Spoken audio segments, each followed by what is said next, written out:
Captain Alara Voss tightened her grip on her pulse rifle as the damaged scout ship shuddered around her. The NAV system flickered with static, barely functioning after the ambush that had separated her from her squadron. Through the viewport, the unfamiliar moon's jagged landscape stretched beneath a canopy of swirling violet clouds. "Damage report," she commanded, her voice steady despite the adrenaline coursing through her veins. "Life support at 60%. Engines compromised. Communications offline," the ship's AI responded, its synthetic voice eerily calm. "Detecting Krellin energy signatures 2 kilometers northeast." Ilara's jaw clenched. The Krellins, ruthless warriors from the Arcturus system who'd been raiding human colonies for 3 years. Intelligence had tracked one of their command ships to this sector, but her reconnaissance mission wasn't supposed to include direct engagement. "Prepare emergency landing protocols," she ordered. "And ready the stealth gear." The ship descended with a series of alarming groans, settling into a narrow ravine that offered some cover from aerial detection. Ilara quickly donned her combat suit, adjusting the adaptive camouflage settings to match the reddish-brown terrain. "Keep the emergency beacon on standby," she told the AI. "If I'm not back in 6 hours, send the distress signal." Outside, the air was thin but breathable, with an underlying metallic tang that made her throat itch. Ilara activated her bioscanner, following the energy readings that grew stronger as she navigated the rocky landscape. The intelligence she could gather about Krellin operations might be worth the risk, information that could save thousands of lives in the ongoing conflict. 3 hours of careful advancement brought her to the edge of a massive crater. Nestled at its center was an unmistakable Krellin vessel, sleek and predatory with its distinctive curved hull. But something was wrong. The ship showed battle damage, with scorch marks along its port side and a section of the hull breached. "Curious," Ilara murmured, adjusting her visor to maximum zoom. "They're not invincible after all." A movement caught her eye, a tall figure emerging from the damaged ship. Even from this distance, she recognized the characteristic broad shoulders and ridged cranial structure of a Krellin warrior. This one wore armor bearing the distinctive markings of high rank. Ilara steadied her pulse rifle, calculations running through her mind. A high-ranking Krellin officer could be an invaluable intelligence asset, or a prestigious kill. Either way, Fleet Command would consider this an unexpected prize. She began her descent into the crater, using the scattered boulders for cover. The Krellin appeared to be working on repairs, moving with purpose despite occasional glances at the surrounding terrain. Ilara froze when the alien suddenly looked in her direction, its 4 amber eyes narrowing. Had she been spotted? The answer came in the form of a blinding energy pulse that struck the rock beside her, sending fragments flying. Ilara rolled away, returning fire as she sprinted for better cover. The Krellin moved with surprising speed for its massive size, flanking her position with tactical precision. "Human," a deep voice resonated, the word somehow clear despite the alien physiology that produced it. "Your stealth technology is impressive, but your breathing gave you away." Ilara remained silent, recalibrating her rifle for maximum impact against Krellin armor. One clean shot might be all she'd get. "I know you are alone," the voice continued. "As am I. Perhaps we can avoid unnecessary bloodshed. Says the species that's been slaughtering human colonists," Ilara called back, keeping her tone even. A low sound emerged from the Krellin, something like a bitter laugh. "Is that what your commanders tell you? How fascinating. Mine say the same about humans." Ilara frowned, finger steady on the trigger. "I've seen the aftermath of your raids.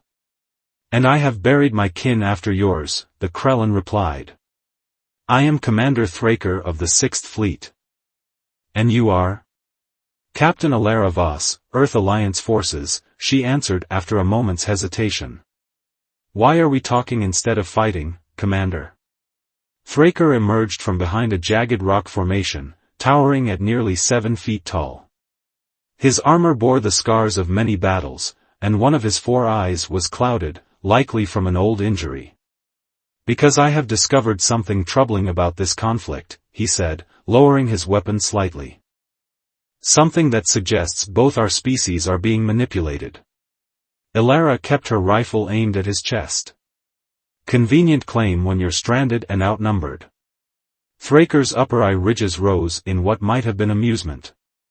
"If I am outnumbered, where is your squad, Captain?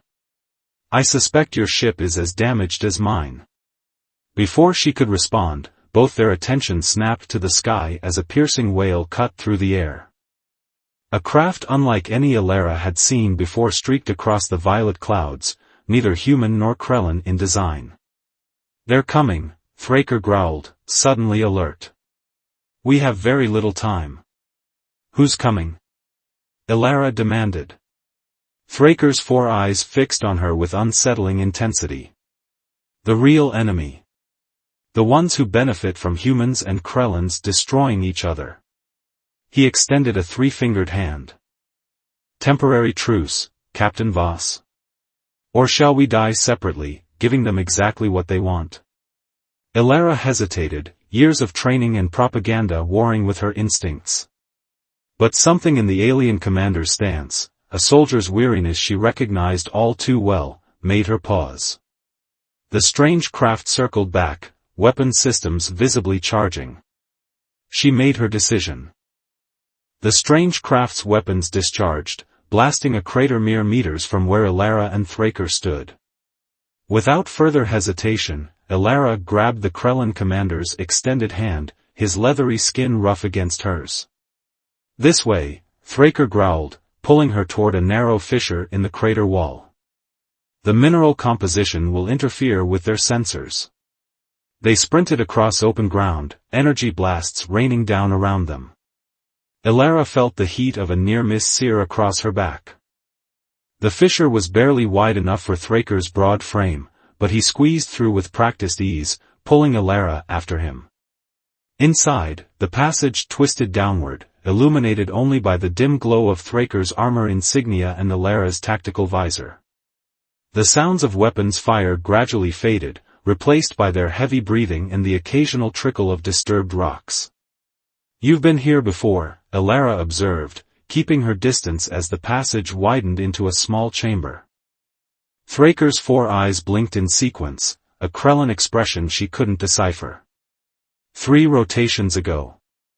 My ship detected unusual energy readings from this moon. When I investigated, I was attacked by the same vessels. And you survived to tell the tale. Impressive. I discovered these cave systems." He gestured to crystalline formations that glittered despite the darkness. "They block most scanning technology. But our visitors are persistent." Elara kept her hand near her sidearm. "You mentioned manipulation. Evidence?"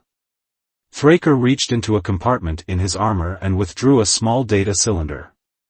"I've tracked anomalies in both Krellan and human attack patterns. Engagements that seemed convenient. Too perfectly timed to escalate the conflict." He inserted the cylinder into a projection node on his gauntlet. A holographic display flickered to life between them, showing battle statistics, planetary locations, and casualty reports, both human and Krellan. "Notice the pattern," he continued. "When peace negotiations appear possible, mysterious attacks occur. Both sides blame each other." Elara studied the data, her military training recognizing the artificial pattern that emerged. "These third-party ships, they've been staging attacks?" "Precisely. Using technology that mimics both our signatures." Thraker's voice lowered. "The question is why?"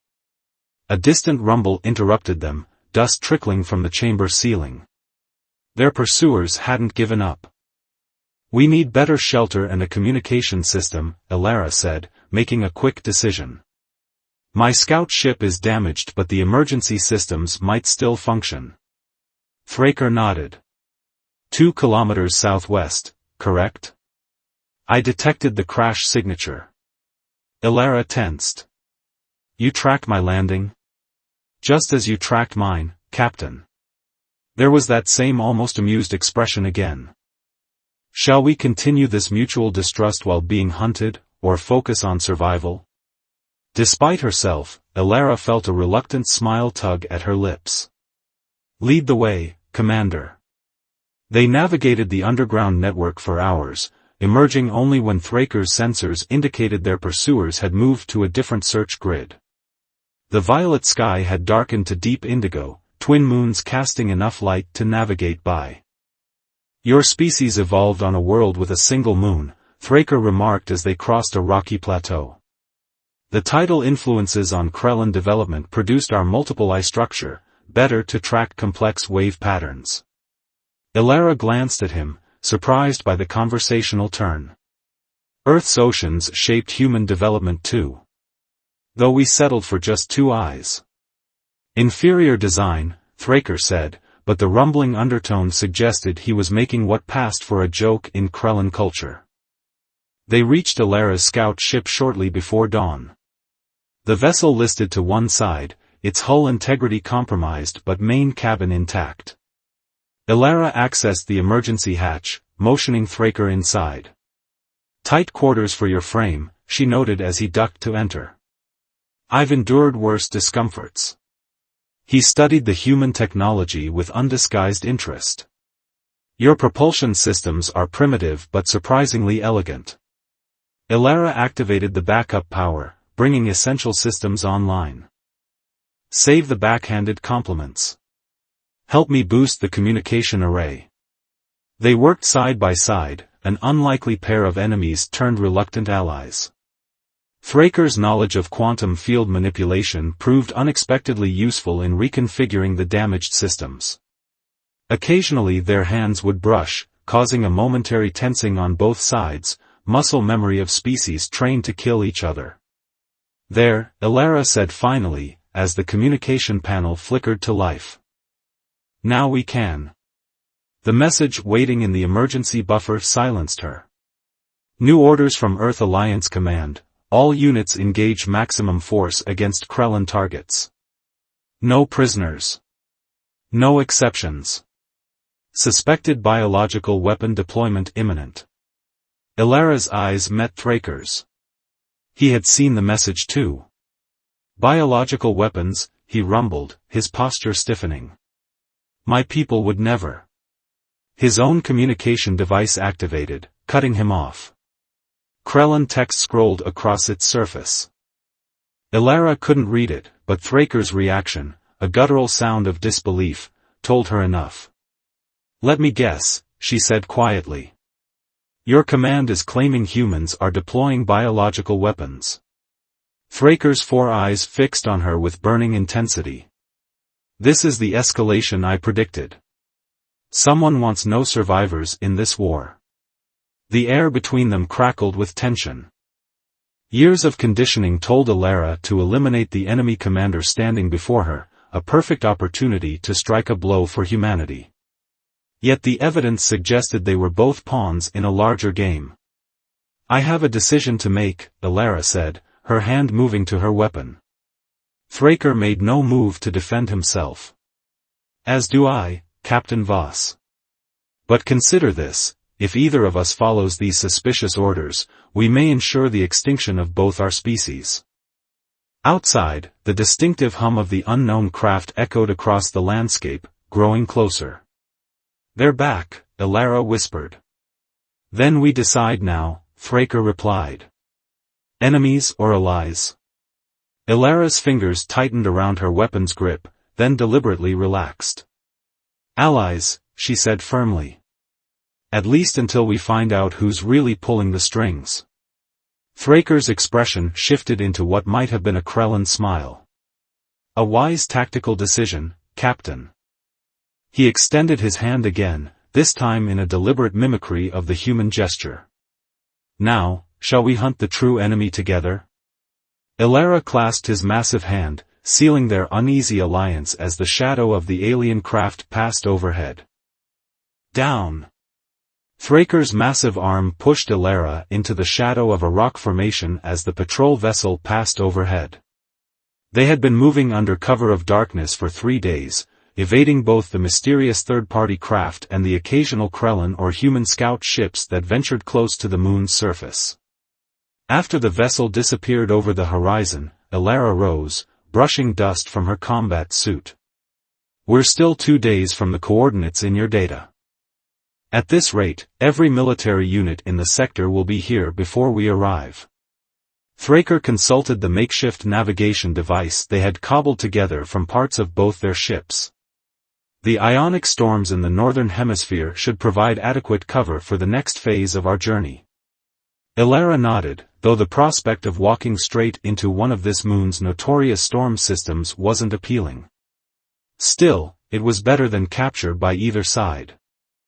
The falsified biological weapons alerts had escalated the conflict beyond anything seen in the 3-year war. Communication intercepts suggested planetary bombardments had already begun in disputed territories.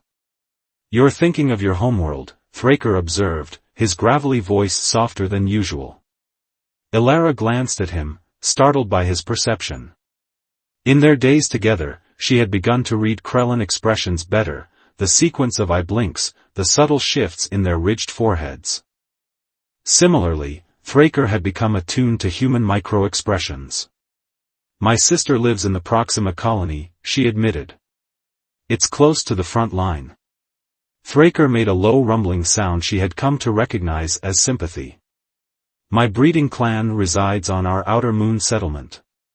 Equally vulnerable."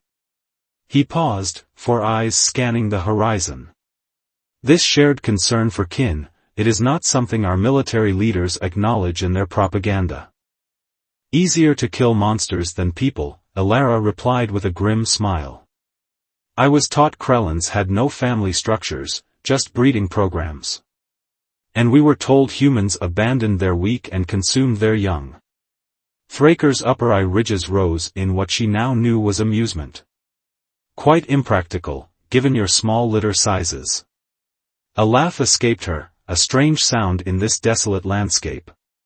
Their eyes met, and for a moment, something beyond their tactical alliance passed between them. Elara looked away first, suddenly conscious of how her perception of him had shifted. No longer the alien enemy, but a complex being with depth and honor she hadn't expected.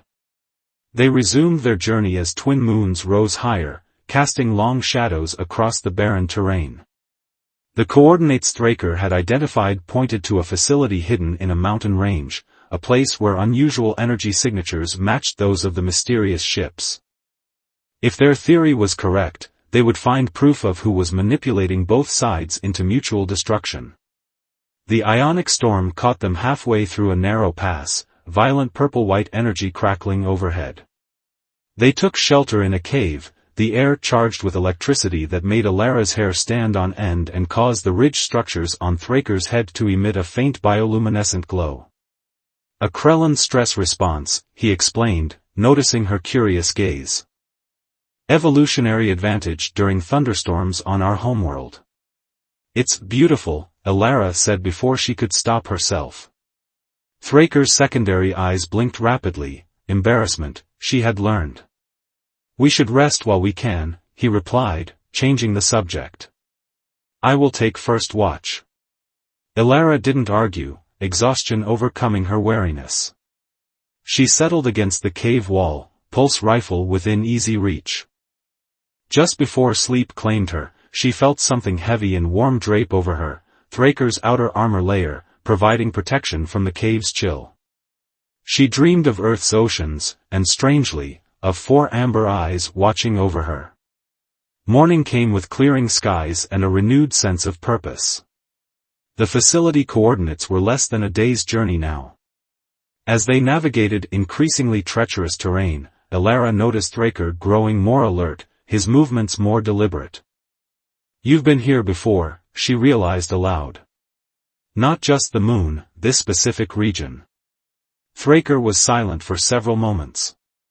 "Yes," he finally admitted.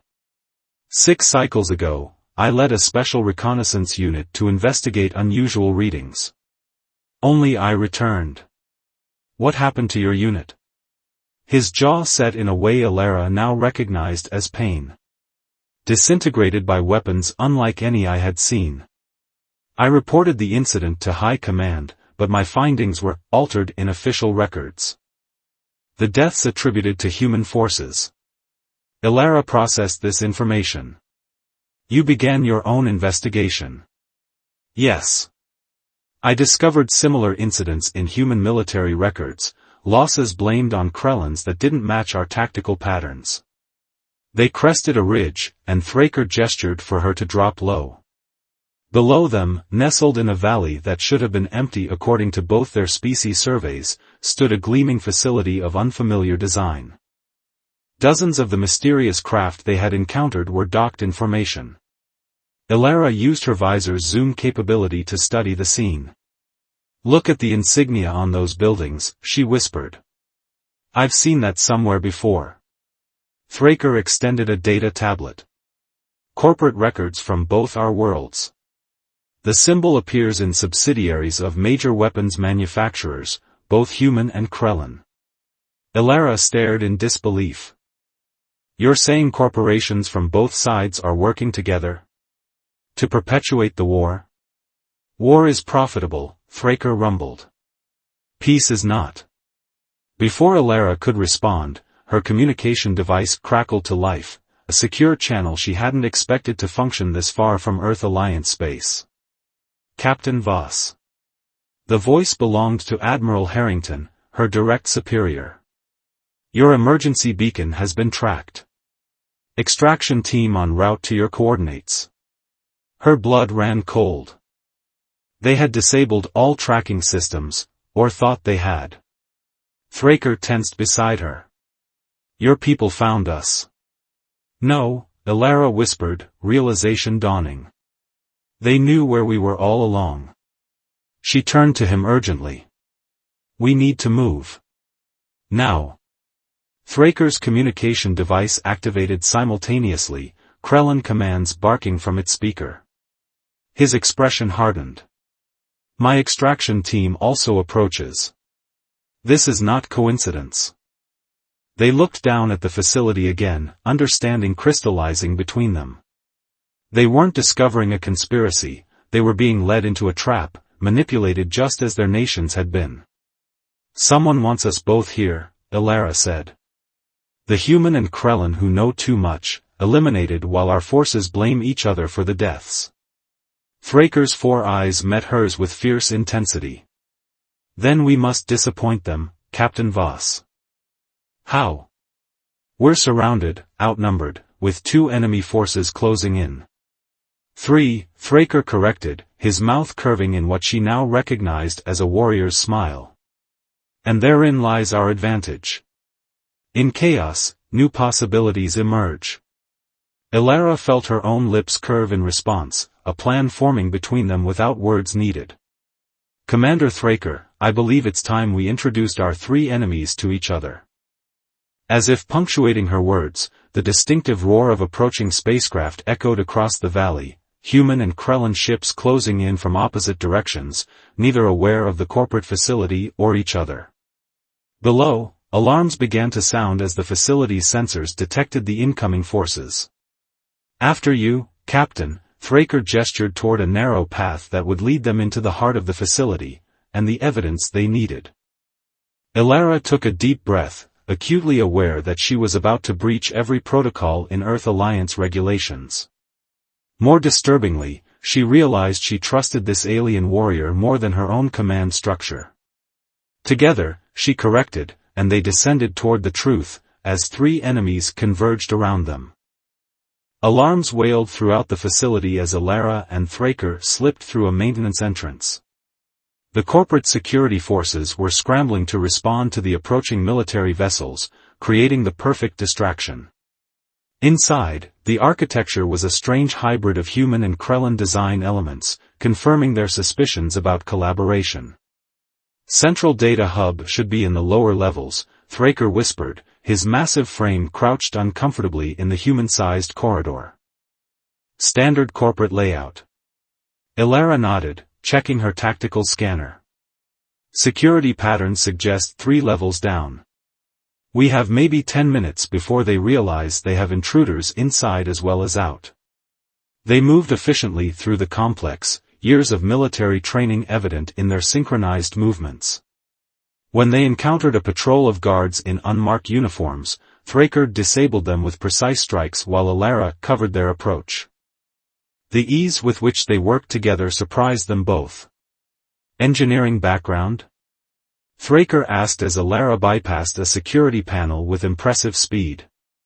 Top of my class at the academy, she confirmed with a hint of pride. You? Clan specialization. 7 generations of technical warriors. His upper eyes narrowed in concentration as he assisted her with the alien components of the system. My progenitors would be disturbed to see their teachings used to aid a human. Alara glanced at him. And what would they think of corporate traitors conspiring against your people? A fair point, Captain. The security door slid open with a soft hiss. After you. The central data hub was a massive chamber filled with servers and holographic displays. At its center stood a circular control station where a handful of technicians, both human and Krellin, worked frantically, monitoring the chaos outside. Stay here, Alara whispered, unslinging her pulse rifle.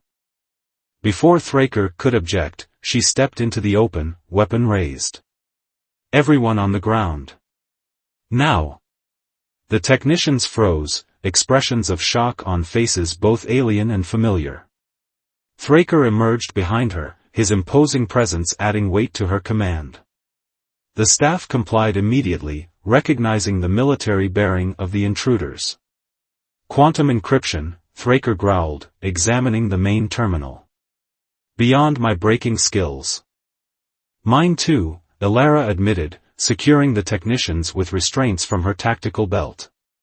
But perhaps we don't need to break it. She approached one of the human technicians, a nervous-looking man with corporate insignia on his uniform. You. Access level 7 clearance, based on your credentials. You're going to help us. I can't, the man stammered. They'll kill me. Thraker loomed over him. Consider the alternative. The technician swallowed hard and moved to the terminal. Under Alara's watchful eye, he began accessing restricted files. The display filled with data, battle plans, communication intercepts, casualty projections. There, Alara said, pointing to a folder labeled Prometheus Initiative. Open that. The files revealed the full scope of the conspiracy. A conglomerate of weapons manufacturers from both species had been orchestrating the conflict from the beginning, staging false flag attacks and manipulating intelligence. Their goal was not just profit, but control of rare resources found only in disputed territories. Download everything, Thraker ordered, handing Alara a data crystal. Your technology is compatible with both our systems. As the data transferred, the facility rocked with the first impacts of the battle raging above. On the monitors, they could see human and Krellin forces engaging each other and the facility's defense systems. We need to broadcast this proof to both fleets, Alara said urgently. Otherwise, this will just be another battle in their manufactured war. The communication array is 3 levels up, one of the Krellin technicians volunteered unexpectedly. When they turned to look at him, he ducked his head. Not all of us knew the truth of what we served.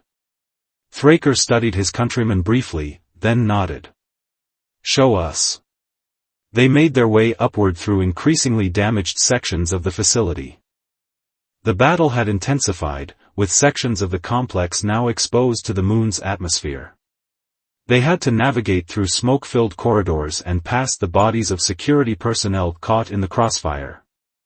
At one junction, a support beam collapsed, separating Alara from Thraker. Flames erupted between them, fed by ruptured conduits. Alara. Thraker called, using her first name for the first time. He reached through the flames, heedless of the burns forming on his armor-plated skin. Go around, she shouted back. I'll meet you at the array. They took divergent paths, each fighting through resistance as the facility's security forces regrouped. Ilara encountered a squad of guards at a crucial intersection and found herself pinned down by suppressive fire. A familiar roar echoed down the corridor, followed by the sounds of combat. Moments later, Thraker appeared, his armor scorched and one of his secondary eyes swollen shut from a glancing blow. "You're injured," Ilara said, surprising herself with the concern in her voice. "Minor damage," he dismissed, though his breathing was labored. "The communication array is ahead." The array control room was their final obstacle, heavily defended by the corporation's elite security team. They took cover behind a barricade, assessing the situation. "Too many for a frontal assault," Ilara observed. Thraker gestured to an overhead maintenance shaft. "I cannot fit, but you could." Ilara understood immediately. "Create a diversion. I'll flank through the ventilation system." "A good tactical plan." Thraker hesitated, then reached into a compartment in his armor. He removed a small medallion embossed with Krellin symbols. "My clan token. A tradition before high-risk operations." Ilara accepted it, their fingers brushing. The contact lingered, neither pulling away immediately. Something unspoken passed between them, an acknowledgement of feelings that had no place in war, yet had formed despite everything. "Try not to die, Commander," she said softly. "I would not dare, Captain." His 4 eyes, even the injured one, fixed on her with an intensity that made her breath catch. "We have unfinished matters to discuss when this is concluded." Thraker launched his diversion with characteristic Krellin efficiency, a frontal assault of such ferocity that all attention focused on him. Ilara slipped into the maintenance shaft, navigating the narrow space until she emerged behind the security team's position. Her ambush was perfectly timed, coinciding with Thraker's advance. Between them, they cleared the room with military precision, securing the communication array intact. "The data crystal," Thraker prompted, taking up a defensive position at the door. Ilara inserted the crystal into the broadcast system, fingers flying over the controls. Translating to both languages and broadcasting on all emergency frequencies. The transmission began, incontrovertible proof of the conspiracy flowing out to both fleets.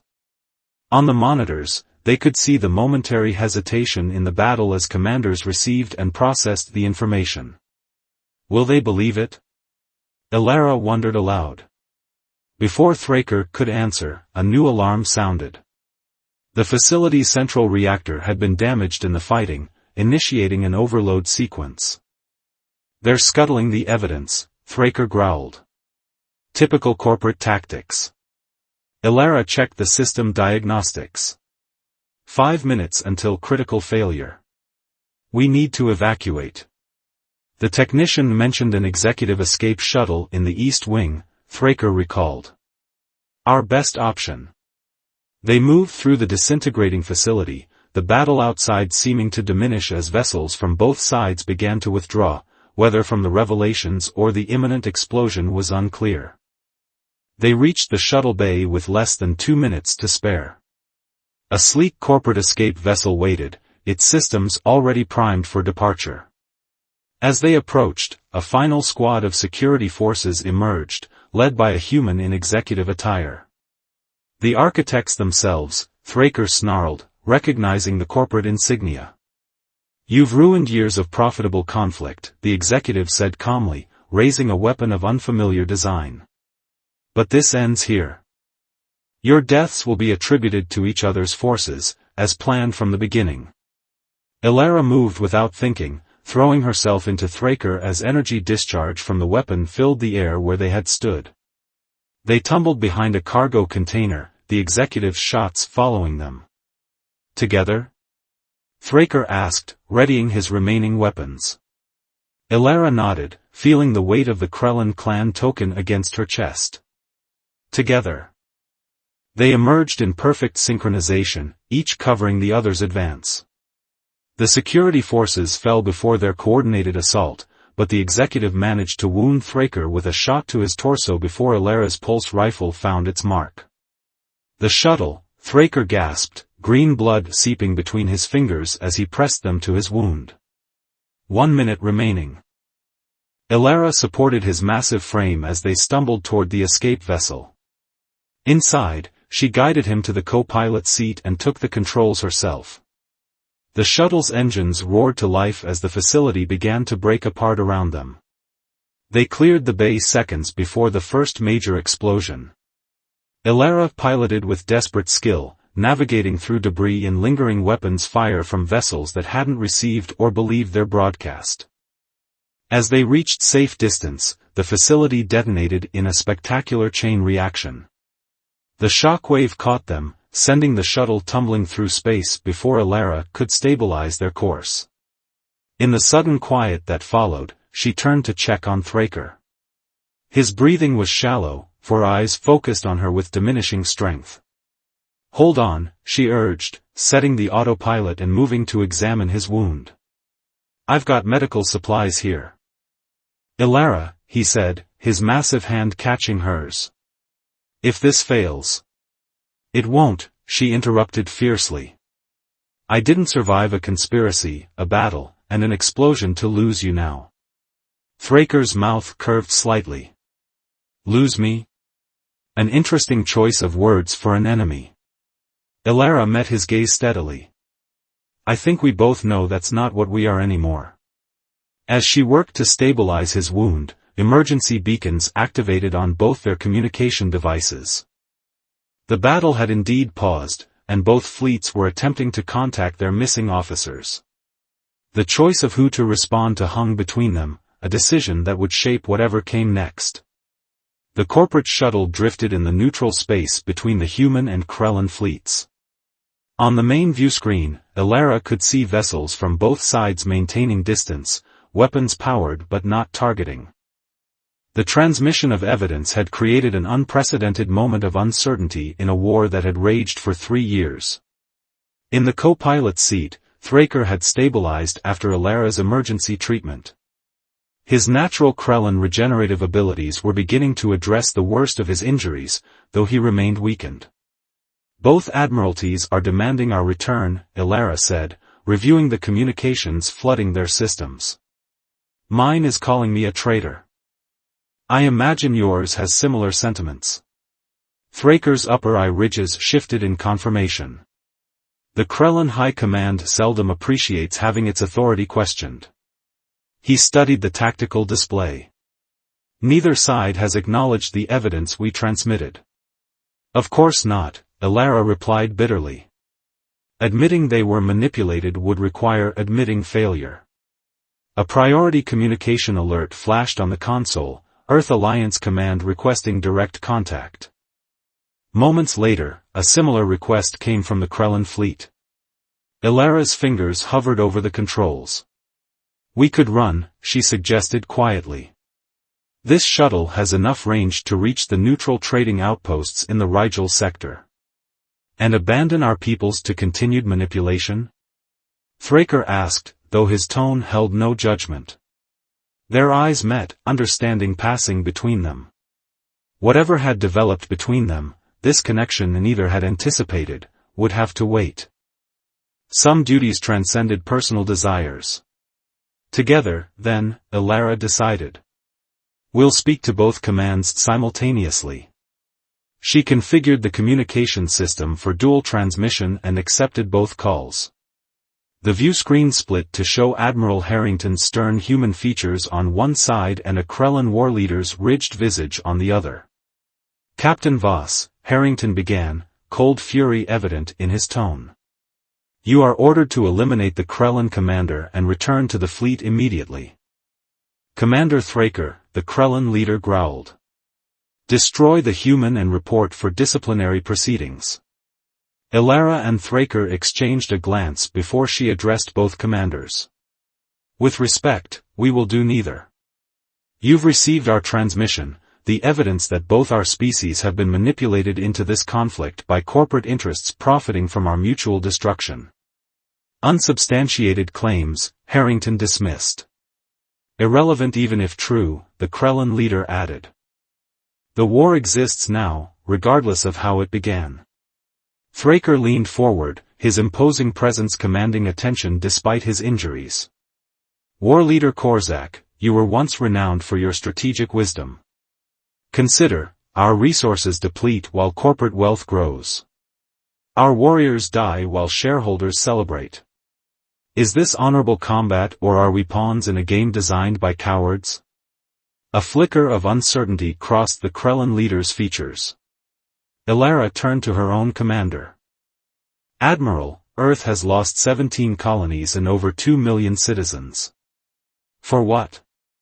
Territory we could have negotiated for? Resources we could have shared? The only winners are the weapons manufacturers and their political puppets. Harrington's expression hardened. You've been compromised, Captain. Clearly the Krellin has influenced you. Yes, Ilara interrupted boldly. He has influenced me to see beyond propaganda. As I have influenced him. She reached over and took Thraker's massive three-fingered hand in hers, a gesture visible to both commanders. We've learned more about each other in days than our leaders have attempted to learn in years. The silence that followed was deafening. We are sending the complete data archives to both commands, Thraker continued. Not just the evidence of corporate manipulation, but biological, cultural, and historical information about our species. Information that proves we are not the monsters each side has portrayed. What are you proposing? War leader Korzak finally asked. A ceasefire, Ilara stated firmly. 72 hours to review the evidence. Then we meet, not through view screens, but face to face. Human and Krellin leaders in the same room, breathing the same air. Impossible, Harrington scoffed. The security risks are less dangerous than continuing a war based on lies, Thraker finished. We will serve as intermediaries. Neither fully trusted by either side, but understood by both. The commanders withdrew to consult their respective governments. While they waited, Ilara ran a final treatment cycle on Thraker's wound, her fingers lingering against his leathery skin. This may not work, she said quietly. It may not, he agreed. But it is the first true possibility of peace. Worth any risk. She looked up at him, studying the alien features that had become so familiar. And after? If we succeed? His four eyes blinked in sequence, the expression she now recognized as deep emotion. After is unwritten, Ilara Voss. But I find myself hoping. The communication system activated again. Both leaders returned with their decisions. The Earth Alliance Council has authorized a 72-hour suspension of hostilities, Harrington announced reluctantly. Pending verification of your evidence. Krellin High Command concurs, War Leader Korzak stated. Commander Thraker will be granted provisional diplomatic status to facilitate discussions. As will Captain Voss, Harrington added. When the transmission ended, Ilara released a breath she hadn't realized she was holding. It worked. The beginning worked, Thraker corrected. The difficult path lies ahead. The next 72 hours passed in a blur of diplomatic preparations. Their shuttle was escorted to a neutral space station where delegations from both species would meet. As the architects of this unprecedented summit, Ilara and Thraker worked tirelessly, coordinating security details and establishing communication protocols between species that had only exchanged weapons fire for 3 years. In rare quiet moments, they found themselves gravitating toward each other. Professional discussions would soften into personal revelations, Thraker speaking of Krellin art forms, Ilara describing Earth's diverse ecosystems. Sometimes they would simply sit in companionable silence, the connection between them deepening without words. On the eve of the summit, they stood together in the observation deck, watching shuttles from both fleets approach the station. Tomorrow could change everything, Ilara said. It already has, Thraker replied, his voice resonating in the quiet space. He turned to face her fully. When I first saw you on that battlefield, I saw only an enemy. Now I see. What do you see? She asked when he hesitated. His massive hand rose to her face, gentle despite its size. Possibility. The touch broke whatever remaining barrier had existed between them. Elara stepped closer, the strange alienness of him no longer foreign but fascinating. When their lips met, her soft human mouth against his firmer Krellan one, the sensation was unlike anything either had experienced. Different anatomies, different evolutionary paths, yet something profound in the connection. The kiss deepened, his 4 eyes closing as her hands explored the ridged contours of his face. Months of tension, danger, and growing affection culminated in this moment, outside of either of their worlds, in the neutral ground they had created together. This complicates things, Elara whispered when they finally parted. Thraker made the rumbling sound she now recognized as laughter. Simplifies, perhaps. When negotiating peace between species who see each other as monsters, what better symbol than this? Morning brought the historic summit. Representatives from both governments entered the neutral conference room with visible trepidation. Elara and Thraker stood side by side at the center, embodying the very possibility they were asking others to consider. Leaders of Earth and Krella, Elara began, her voice steady. 3 years ago, a war began based on manufactured provocations and corporate greed. Today, we have the opportunity to end it based on truth and mutual understanding. We stand before you as living proof, Thraker continued. That our differences are not barriers but potential strengths. That what divides us is insignificant compared to what we could accomplish together. The negotiations that followed were tense, filled with centuries of prejudice and 3 years of hatred. Several times, delegates stormed out, only to return hours later. Accusations flew, threats were made, ancient grievances unearthed. Through it all, Elara and Thraker worked tirelessly, translating not just language but cultural context, explaining reactions and preventing misunderstandings. When exhaustion threatened to derail progress, they shared their own journey from enemies to allies to something more, a tangible example of what was possible. On the 7th day, as both delegations struggled with a particularly contentious resource-sharing agreement, War Leader Korzak suddenly addressed Admiral Harrington directly. My third offspring was born during this war, the Krellan leader said unexpectedly. She has never known a sky without the threat of human bombers. Harrington was silent for a moment. My grandson was born last year, he finally replied. His father died on the Proxima front. A different quality of silence fell over the room, not hostile, but contemplative. The treaty was signed 3 days later. Not a complete peace, but a framework for one: cessation of hostilities, prisoner exchanges, joint investigation of the corporate conspiracy, and establishment of diplomatic channels for future negotiation. As the delegates departed, Elara and Thraker stood again at the observation deck, watching ships from both fleets beginning to withdraw from battle positions. What now, Diplomat Voss? Thraker asked, his arm resting comfortably around her shoulders. Elara leaned against him, still marveling at how natural it felt. Both our commands have requested we continue in our liaison roles.